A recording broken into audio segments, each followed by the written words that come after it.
aujourd'hui c'est le jour de la Pentecôte, c'est la descente de l'Esprit Saint.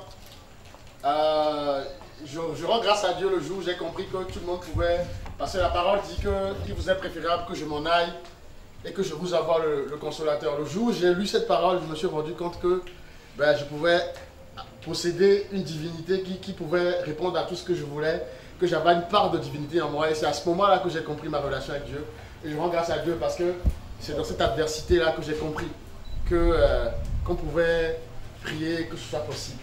Et comme c'était ça que je vivais tout le temps, je me suis dit qu'il faut prendre un médium qui a la peinture. Je pense ça, je ne peins que ça, je ne sais pas peindre autre chose.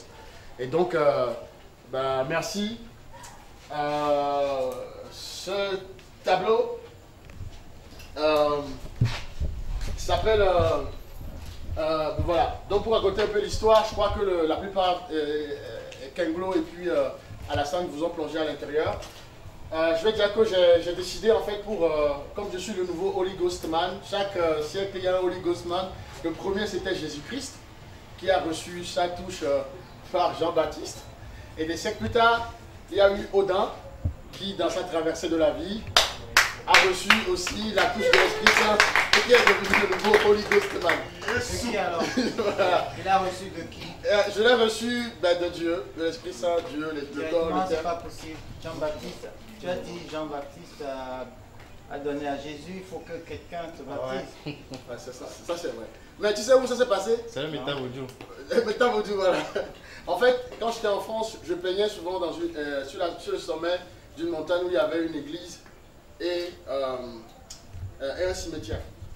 Et donc, à cet endroit, généralement, quand la vie me mettait à plat, j'allais là-bas et j'avais que deux choses à faire, prier et peindre.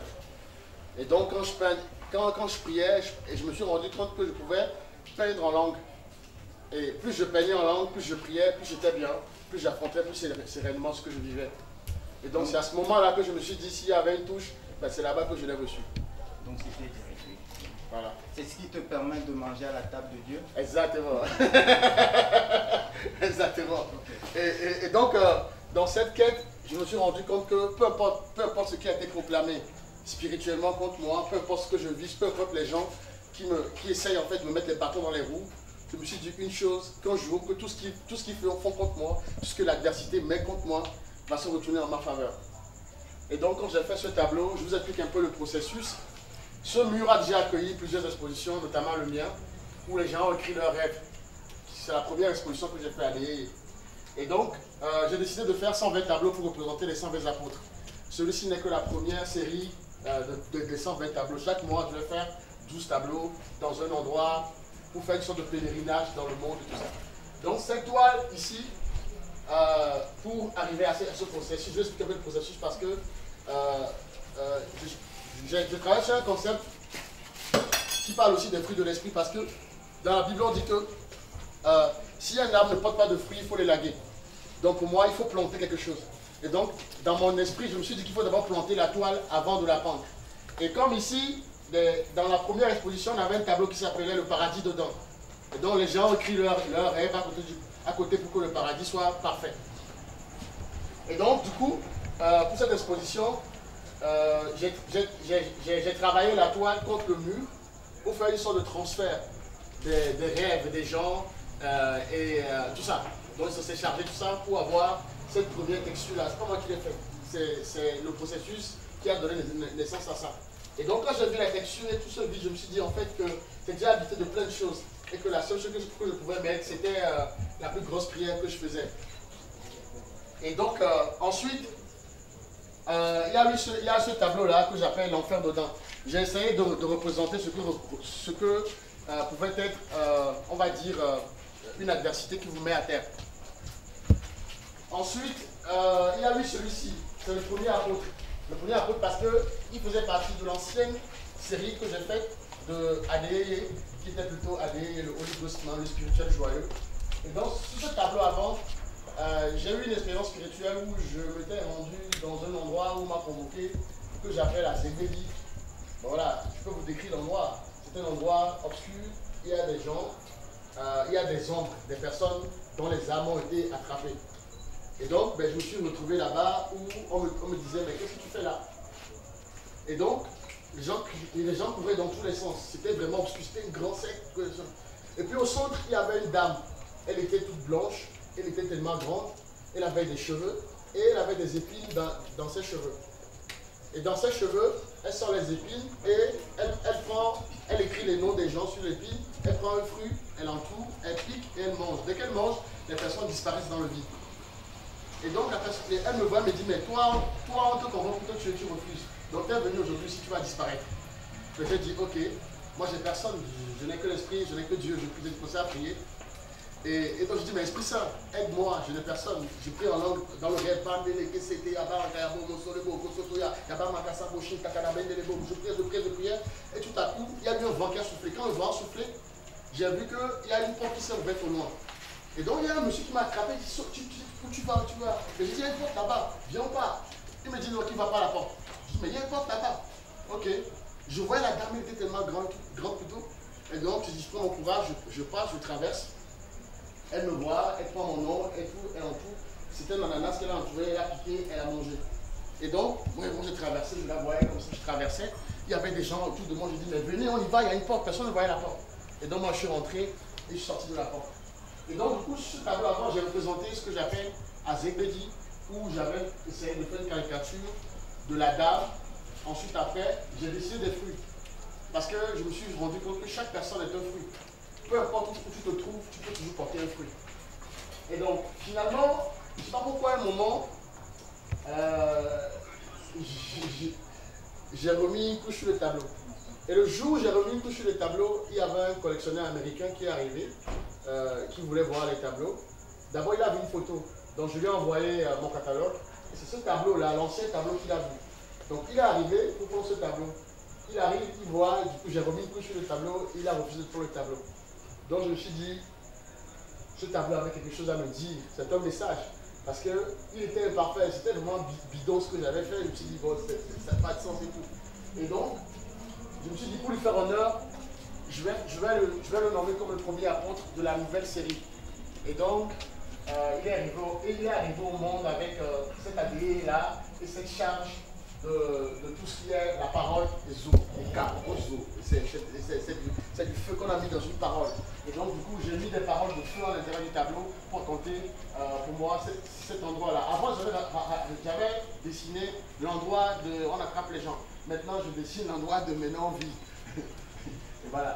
Et donc ensuite il y a Bresateka, ça veut dire que la lumière soit. C'est ce que je dis dans ma tête quand je l'ai écrit. Ensuite, on a l'apôtre 10 qui est la coupe. En fait, dans la parole de Dieu, on dit que ta coupe déborde, peu importe ce que tu traverses. Et donc, cette parole m'inspire beaucoup. Et donc, j'aime vous représenter cette chose-là. Ensuite, on a l'apôtre Kayadabo. Bon, Kayadabo, ça veut dire traverse l'obscurité, peu importe. Et là, nous avons l'apôtre 4 qui s'appelle Sakaya. Sakayabe, c'est une observation du ciel en restant connecté à qui on est. Celui-ci s'appelle l'amour. Ma vision de l'amour, c'est un volcan en éruption, mais qui est doré. J'ai voulu représenter cette vision de l'amour là, parce que les fruits de l'esprit, dans les fruits de l'esprit, on a l'amour, on a le don de soi, on a le discernement, on a plein de choses. Et donc j'ai voulu représenter de façon fictionnelle et allégorique ce que serait l'amour, ce volcan en éruption continue. Et en fait, bon, et il faut que je le dise. Je dois le dire? Bon, je vais le dire. Bon, en fait, pour arriver à ce tableau, en soi, je ne me sentais pas bien et j'ai décidé de couper mes cheveux. Et donc, quand j'ai coupé mes cheveux, on a fait une prière et armez-moi. Parce que ces cheveux-là, je les ai portés pendant un moment de ma vie où j'ai été au Maroc, j'ai vécu le racisme et ça m'a affecté. Et donc, j'ai coupé les cheveux. Et ensuite, après, parce que ça me rappelait ce moment-là. Et après, j'ai reporté les cheveux. J'ai refait, en fait, on a rattaché quoi. Et donc, à un moment, je me suis rendu compte que pour la nouvelle collection, j'avais comme l'impression que ma tête était en feu quand je pensais à la nouvelle collection que je vais faire, la nouvelle série. Et donc, je me suis dit qu'il faut que je finisse avec cette histoire-là. Cette histoire que je porte, cette douleur-là, parce que je la traverse, elle me traverse sur cette couleur-là. Donc, je me suis dit, je vais terminer avec cette couleur-là. Donc, Et il y a même on a coupé les cheveux, il m'a enlevé les cheveux, j'ai brûlé les cheveux, j'ai prié sur les cheveux, je me suis dit que c'est plus jamais je ne peux me sentir la colère de ce racisme que j'ai vécu là-bas, parce qu'on m'a agressé au couteau. Et donc je me suis dit c'est la fin. J'ai brûlé les cheveux, et donc on s'est dit que la colère porte l'amour. Et donc j'ai fait le même processus. J'ai planté la toile dans la colère pour qu'elle revienne avec de l'amour. Et ici, on a l'apôtre Samakayabo. Samakayabo, ça veut dire je respire enfin, je vis ma vie, je suis en paix. Et on a le coq chancelant. Yesaya, le coq chancelant. Ici, ça parle de gloire. Assis sous le trône, ça parle de gloire.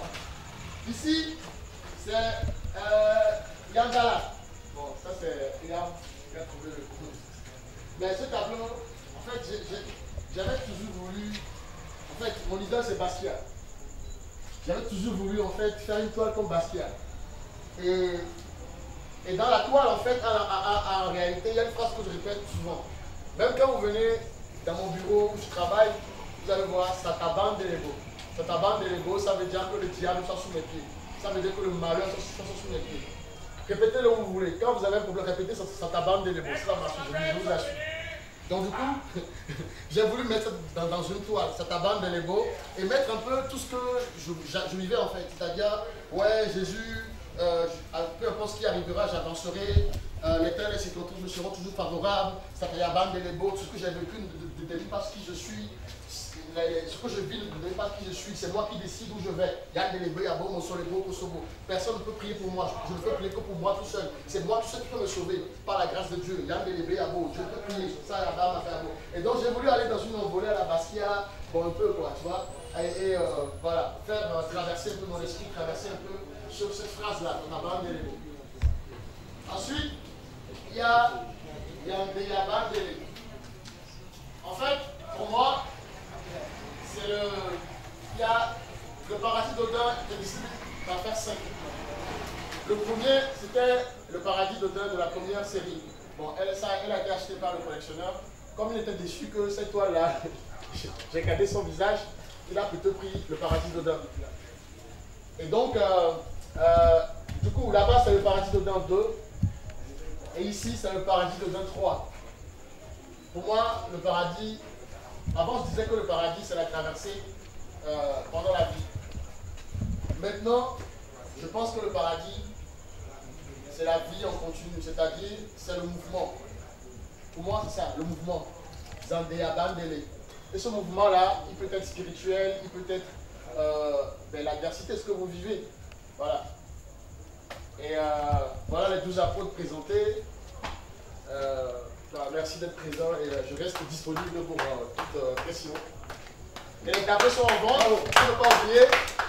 Nous avons décidé avec Hiram de céder la vente des tableaux à une association qui milite pour les enfants de rue.